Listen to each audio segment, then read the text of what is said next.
I think what's very important to kind of get across is the difficulty of being the first. You've the early adopters and the innovators, and then you've sort of slowly people will start eking out how all the things that we've heard and how the people in this table are doing things in their areas and how we get them working in our context in Ireland. I had the rare treat of meeting a man who's got more rainfall than me. Normally the Irishman is the guy who's getting the most rain in the room. In Slovenia, they actually get 1,200 mils. So that's going to be a part of how you take a lot of systems internationally which are talking about moisture conservation, things like that. Having said that, we are getting drier summers and we're getting wetter winters. So somewhere in there is some solutions. There's great hope in this. And the problem we have is getting base members to stop talking. So if I could get maybe a 2-minute warning so that I could maybe change gears. There's 52 slides in this, and that's if I do 3 a minute, then I'll only be 5 minutes over or something like that. So we'll fly through it and we'll try and we'll only scratch the surface of most of this. We could go for 50 minutes on one slide here, and I'm looking forward to having a good chat afterwards so we can get some conversations going. This is us in Castlemagner. We grow wheat, oats and barley. We're kind of, there's probably a new norm in how much rainfall we get. And as Dermot spoke about, earlier, the pattern of rainfall is kind of more important. We're getting an awful lot of rain consistently. So even if we get the same amount of rain, if it's spread through the year, it can make life very difficult. We grow wheat, oats and barley as our main cereal crops. Our break crops are beans, oilseed rape and cover crops. We grow oats as a break crop as well. Varied cultivation system. Gets back to what Dermot was talking. We're in the base group, we talk about this all day, every day, different cultivation systems, never in isolation. They tie into everything else. You can't pull on one thing in this subject and not pull on 5 or 6 different other things, which makes it very hard to study. The science can be too scientific and can be too precise. So if you're going to study any of this, you need such a massive amount of data. It's hugely challenging. We dry and store our own grain, and we have a sheep enterprise. My dad likes, I'm not big in the sheep myself, but he seems to like to work all day and make no money. And I've got some cattle as well. It kind of ties into some of the regeneration agriculture. I'm not a great grassland farmer, but over the course of time, we're trying to get some of the animals onto the cropland. The only claim I'll make today that is in any way arrogant is I've probably made more mistakes than most people.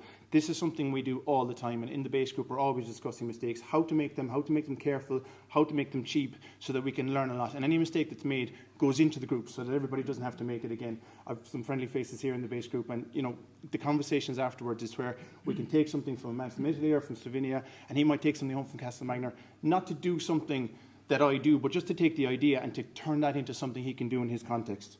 It's not a very big animal enterprise. The volatility in agriculture is dramatic. We've got weather changing like there's no tomorrow. The commodity prices are all over the place. The input prices are scary at the moment. Interest rates have changed. Machinery price and the government policy with the tick of a pen suddenly turns my business inside out. So building resilience is everything.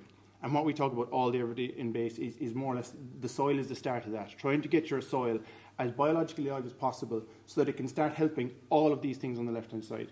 And that change is disruptive by its very nature. So how we change, slow and steady and careful, but always changing. Rome wasn't built in a day, but some of it was. So you have to sort of say that, if you come home from something inspired, we go to international conferences and we hear people speak, and you come home, and then the next morning you get up and you say, what will I do this morning in North Cork when I go onto my farm? How will I actually change? And that's sort of maybe where my talk will focus. There's a huge amount of government interest in this. There's a huge amount of targets set, and everybody pats themselves on the back for these great targets. The how is missing in a lot of this stuff. This stuff is in its infancy. It's only barely beginning. There are some people in the group probably 10 years in maybe, and they're the guys that are leading a lot of us. We're probably 7 years at home. But the conventional system is so old and so perfected. Our grandfathers, our fathers, and mother and fathers have taught us how to do that. So what is the potential in this system down the road if we do start getting somewhere with it to try and get it to the point where it becomes more mainstream? And that's happening already. So I will scratch this one very quickly, that small stable aggregates is what we're looking for. Oxygen is the most important part of our soil. And how do you get those small stable aggregates? You can make small aggregates with machinery, but are they stable? So over the course of time, we're trying to use the practices that we're going to touch on to try and build those small stable aggregates to make our soil better in the wet and better in the dry. I had a great chat with Mark earlier on. He's getting super hot summers, 40 degrees plus, and I'm getting, 800-900 millimetres of rain. But the solution underlying all this is actually the same. That is something we can kind of agree on. That if we have a soil that's biologically active with a lot of carbon in it, it is there as a source, as a sink, when there's an abundance of rainfall and abundance of nutrient, but it's also there as a source then when nutrient and rainfall are lacking. So it's actually the same answer to both problems, even though the problems are so different. and we will have a great chat and we learn from each other, but we can never agree that it's the same for everybody. The amount of soil biology that anybody can take is very individual. There are people in the group with microscopes. I don't have one, and how much of this you can get into is just your own interest, how much it suits your personality. I trust this like driving a car. You don't have to understand how the car works to drive it. This is here, and we can talk all day about this subject, but it is the power underneath the whole system of using efficient inputs to get as much as possible out of our crops and out of our farming systems. Those expensive inputs are being used in the most efficient manner through biology. This is just, a whole presentation on its own. There's some super information out there. If you have an internet connection and a thirst for knowledge, the sky's the limit. They work for free and nobody can sell it to you. This is maybe the danger in the new systems. We have organic farmers, we have regenerative farmers, we have conventional. There's no entrenchment. Everybody listens to everybody else and you can do whatever you want to do. It's such a personal thing. But there's a danger that we move to regenerative systems, which is the farmer taking all regenerative inputs and getting left with nothing. Or the organic man taking all organic inputs and getting left with so little at the end. That's kind of how our conventional system has evolved. We turn over huge amounts of money and we're left with a very little bit at the end.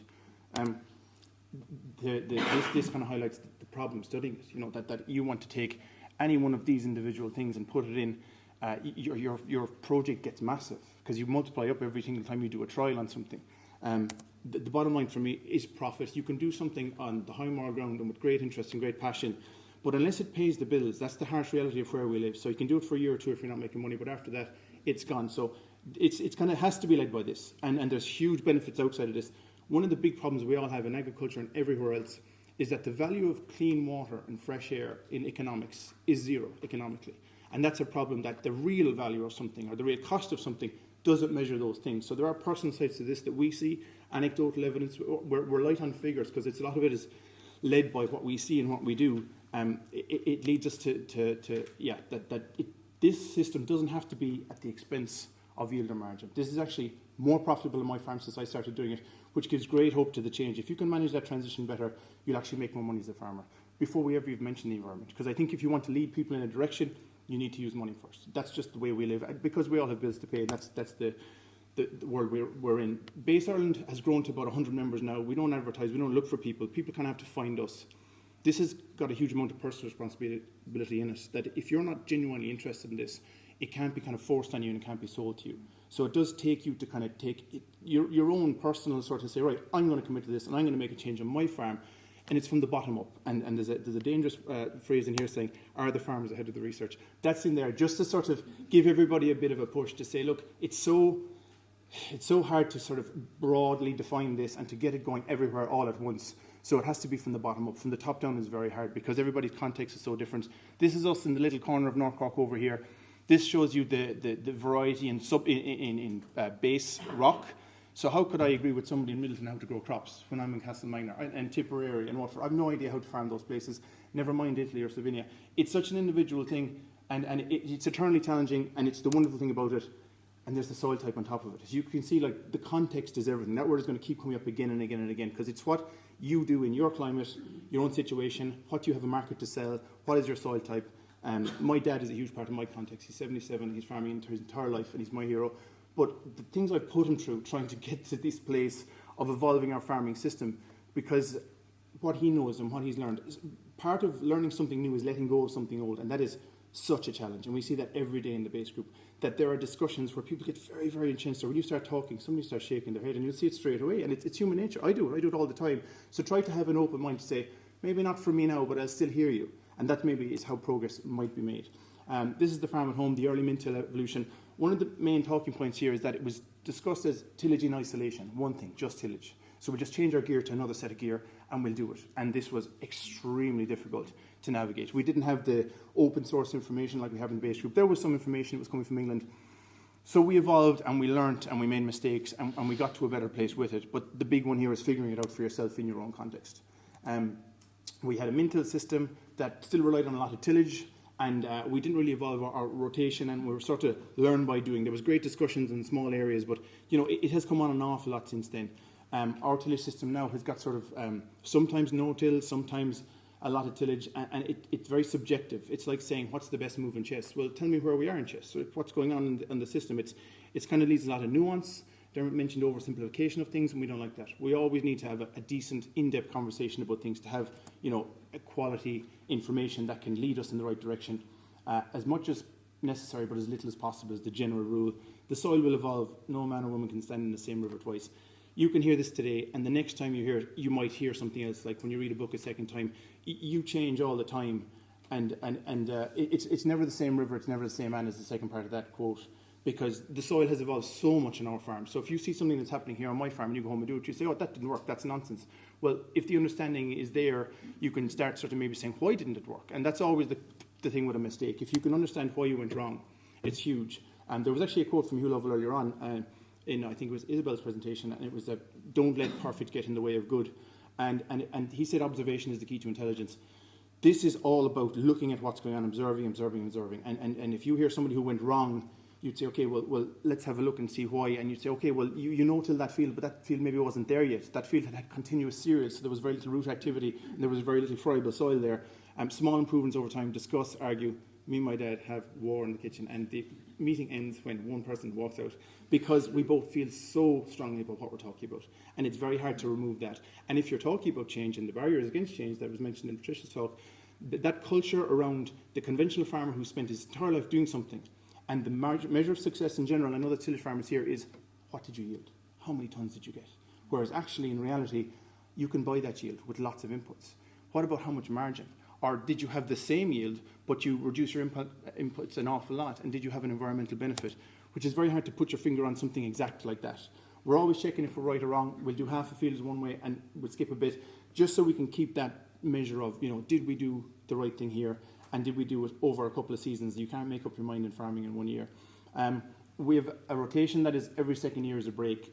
This comes to maybe what Dermot said about grass weeds. Grass weeds are definitely a traditional problem in the system, but actually my opinion is that grass weeds are a rotation problem, not, we do so earlier, but we have taken the grass weeds out every second year here in this system. It spreads our harvest. There's a lot of benefits to this. We could spend the day on this, but it's such a fundamental starting point for any decision you make on tillage that if you do it after an awful lot of roots, it becomes so much easier. And this is sort of an attempt to plan it out over the years so we don't kind of go blindly forward, that we can have some idea where we're going down the road in terms of our acres and how much of any one crop we grow. We've got 2 drills on the farm. One is a tine direct drill and one is a disc direct drill. Both these drills can work in tillage or without tillage, so it's quite flexible. And the amount of discussion needed around when you do and when you don't is massive.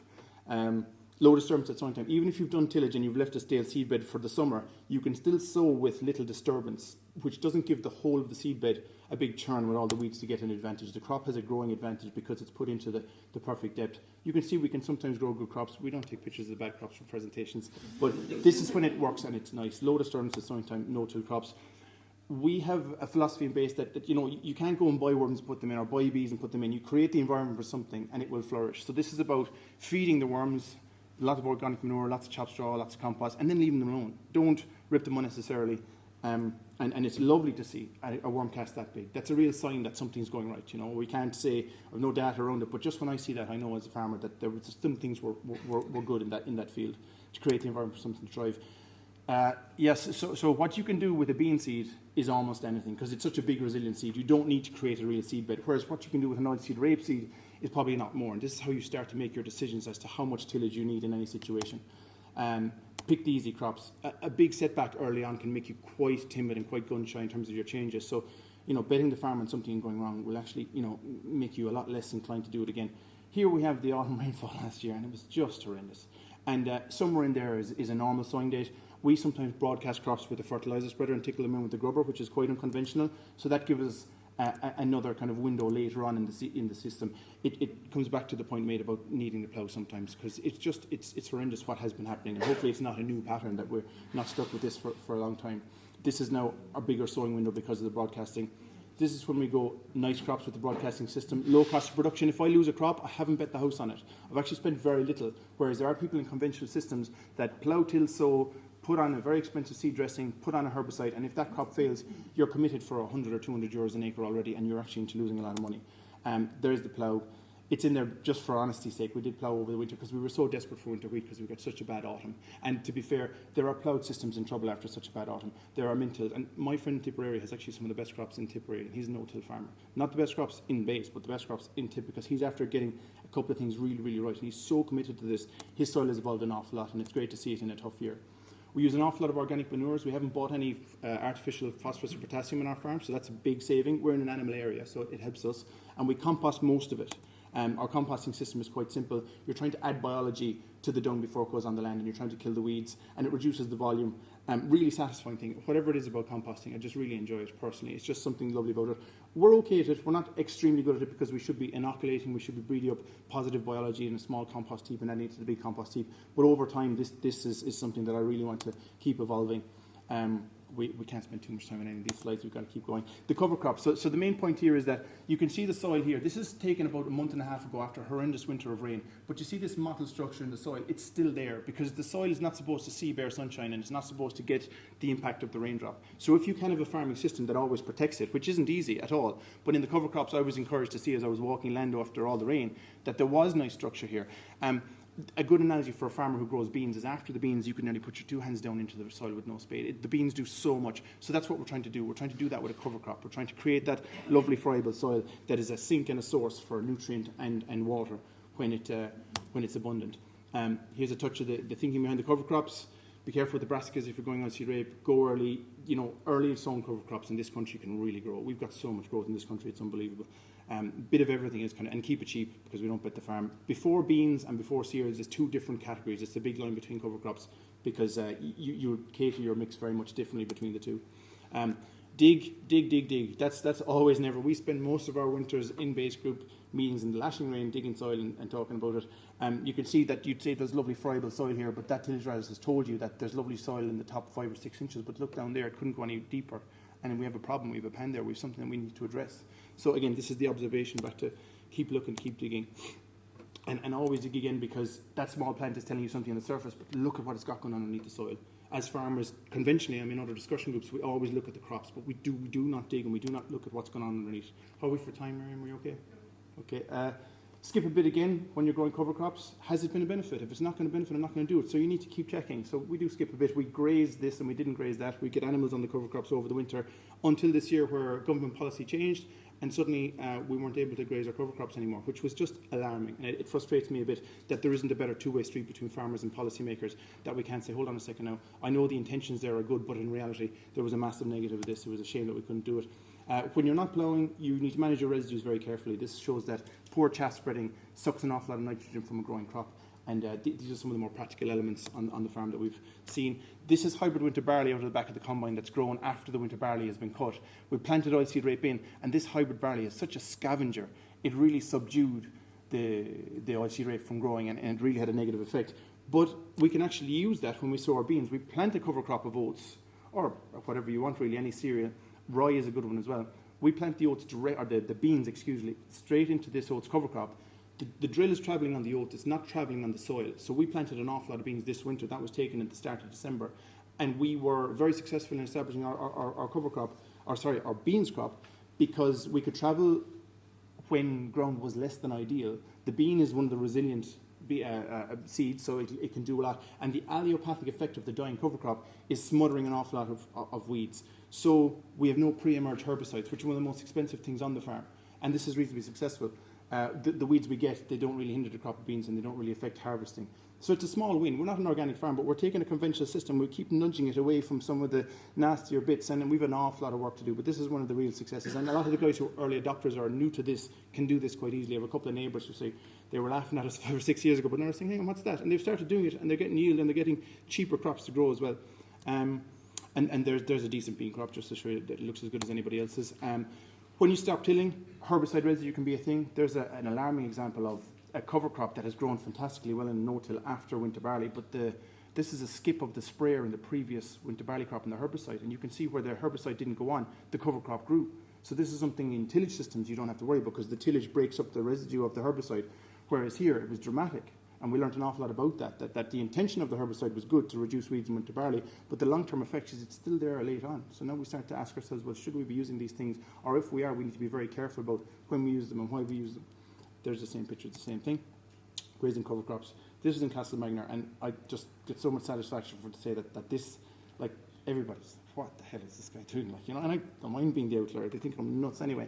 But it's lovely to see the animals on a field that hasn't had animals in 30 years. This positive gut biology for the animals is one of the foundations for building soil biology, but you have to be careful about this. In our rainfall, you have to be very careful that you don't do damage by trying to do something good. So the management of this, again, it's like playing chess, and it's in its infancy, and we need to evolve as to how you can get this into a steady, productive system. The winter we just had was horrendous, so the notion that we can do that in our soil type is probably non-existent. For money, for soil health, for pure hardship, yeah, we do a lot of things just for hardship at home.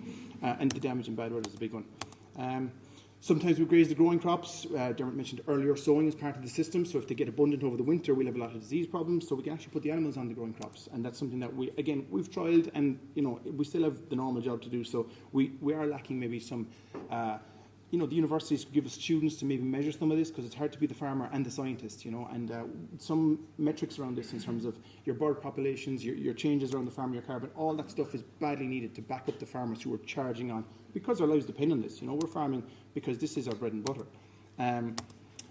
So we're liquid fertilizer. That's a lot of conventional farmers are. It's just kind of an accurate way of spreading fertilizer, and it works for some people.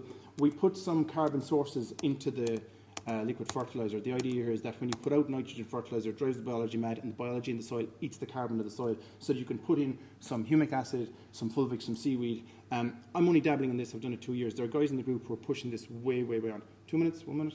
And, you know, I'm fascinated by this. The potential in this for growing healthy crops, it's like a healthy animal. It's much harder to make it sick. So our crops in the conventional system, they just get nitrogen, phosphorus, potassium. If we start getting into some of this stuff, it really has big potential. Aphicide in our farm, we haven't used aphicide last year. We used a little bit the year before. It's a very difficult one to give anybody advice, because we're much milder down here in Middleton by the coast. So this is very subjective, but the personal satisfaction of seeing this happen on your farm is dramatic. I get so much enjoyment for that. Economically, I can't measure that, but I love to see that. So that's a real big thumbs up to say, okay, if you're going to do some of these things, you might see, because we're living in the countryside all day, every day, and we do love the countryside, even though farming gets a lot of bad PR, and it's kind of socially acceptable to be anti-farming. That's something we need to change. The word greenwashing was mentioned earlier on. We can greenwash farming too by changing nothing and having a story. If we can tell a better story and start telling it very vocally, that's based on good farming practice. Here's a bit about the bake group. Huge discussion, huge debate, shared mistakes. My dad used to do rally driving years ago, and there was Finnish drivers who could do anything, but they crashed so many cars learning how to do it. Why would they tell you a damn thing? This is the opposite. People will tell you everything that has gone wrong, and there's a very positive attitude around mistakes so that you can learn from somebody else's mistakes. Here's some of the bits and pieces. There's so much going on in this group that I'm not a good representation. There's lads at it a long time, and they're doing some really fantastic stuff on the animal side, compost side, on the foliar feeding side, you name it, they're into it, intercropping. We have an event that was mentioned already, Soil Dependence, on the 4th of July. Last year was the first ever time doing it. We're a bunch of farmers. It's evolved. We're not public speakers, but it's evolving an awful lot, and everybody is, you know, quite positive towards us. A picture of that would give somebody a year's work in terms of their reading. You could really get into any one of these people on the internet of great presence, great stories, in their own context, you know, and it's not that you're going to do what somebody does, but you just take maybe lessons in learning, same as today. I'm looking forward to it. This is the last slide, promise, sorry. Here is the turnover of agriculture over time in Canada. This is from Darren Coleman's book. And here is the money the farmer makes. This bothers me so much as a farmer, as a partisan farmer. I love farming so much, I love farmers. How can a business be built on top of this farmer turning over that much money when he's left it? And if you can doubt this all you want, but I know how much money I turn over at home, and I know how much money I make, and that wouldn't be far away from the truth of it. So that's a lot to think about there, and it's part of the reasons for change. Try to make mistakes, cheap, understand as much as possible. I didn't use the word carbon. If we want to ruin a base meeting, the last 10 minutes we'll say carbon, and people just lose it. And the G word as well, glyphosate, that splits the room in two. We hopefully should be able to speak about these things without animosity, with nice level-headed discussion about responsible change where we can all move in the right direction. I think glyphosate is a bit like diesel. It's bad, we all know it's bad, but we're hooked on it, we can't get away from it for the moment, but we will start changing over time. Farmers should be guided by the research, but the research should be guided by the farmers. That's a two-way street, and I think that two-way street back the other way is opening up a bit more. Can we do our own research? There's so much research going on in base farms, it's unbelievable. The PR battle in the government, mentioned that already. It's a shame that young people in farming are leaving by their droves, and it's very hard to get young people into farming, mostly because of finance. But if this can become the norm, you can be proud to do it. It's so much more interesting. And I think the environmental conscience of everybody in society is rising, and this is a lot more attractive to young people, and it's one of the things that if farming is going to have a future, and it's going to have a positive future, getting young people involved with a better story that hopefully is based on truth. There you go. Looking forward to learning and chatting.